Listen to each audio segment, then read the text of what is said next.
इसी बीच अविश्वास प्रस्ताव पर आर पार, इस पर अब चर्चा की शुरुआत करते हैं। हमारे साथ प्रियांशी चतुर्वेदी, राजनीतिक विश्लेषक, जुड़ चुकी हैं। प्रियांशी, आपका टीवी 27 न्यूज पर बहुत स्वागत है। इसके साथ ही जेपी लोहिया, बीजेपी नेता, हमारे साथ जुड़ गए हैं। जेपी जी, आपका टीवी 27 न्यूज पर बहुत स्वागत है। साथ ही साथ कांग्रेस प्रवक्ता संजीव तरनाश हमारे साथ जुड़ चुके हैं। संजीव जी, टीवी 27 न्यूज पर आपका बहुत स्वागत है। सीधा रुख करूंगे संजीव जी आपका। अभी अभी आपने गृह मंत्री अमित शाह का ये पूरा भाषण सुना, सारी चीजें सुनी। उन्होंने एक एक करके तमाम कांग्रेस के घोटाले गिना दिए, यूपीए की पूरे घोटाले उन्होंने एक एक करके संसद के अविश्वास प्रस्ताव के जवाब के दौरान उन्होंने गिना दिए। उसके बाद आज हमने फ्लाइंग किस पर भी चर्चा देखी, फ्लाइंग किस सदन के दौरान देखा, जिसके बाद गंभीर आरोप लगाए गए। क्या कुछ कहना चाहते हैं? देखिए, सदन के अंदर इस समय जो भी ये सारा का सारा वक्तव्य चल रहा है, वो चल रहा है मणिपुर की घटना को लेकर के। विपक्ष ये चाहता है कि प्रधानमंत्री मोदी जी मणिपुर की घटना को लेकर के देश के सामने आए और देश के सामने अपनी बात रखें।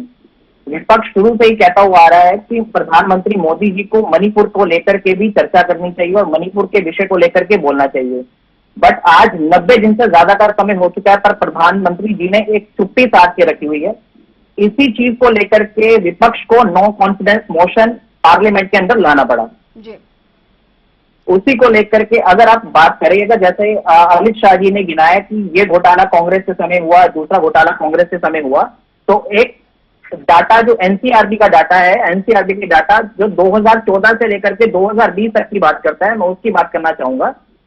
उसका ये कहना है कि 5415 कॉमनल राइट्स हुए हैं 2014 से लेकर के 2020 तक, मतलब 6 सालों में 5500 कॉमनल राइट्स एनडीए की सरकार के अंदर हुए हैं पूरे देश के अंदर।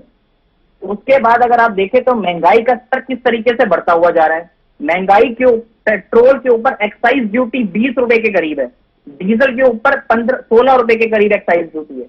तो भारतीय जनता पार्टी के पास असल मुद्दों की कोई राजनीति बची नहीं है, इसीलिए वो ऐसी बातें करते रहते हैं। अगर आप देखें संसद के अंदर राहुल गांधी जी ने किसी तरीके का कोई अभद्र व्यवहार नहीं करा, ना कोई अभद्र इशारा किया। उनका इशारा जो था वो किसी और तरफ था। उसको एक तरीके से एक मुद्दा बनाया गया कि राहुल गांधी जी ने सदन के अंदर सदन की मर्यादा भंग कर दी है। तो सच्चाई ये है, ना तो प्रधानमंत्री मोदी जी के पास कोई जवाब है, ना भारतीय जनता पार्टी के पास सदन में कोई जवाब है। इसीलिए वो मुद्दों को भटकाने की राजनीति और नफरत की राजनीति फैलाने का काम करते हैं।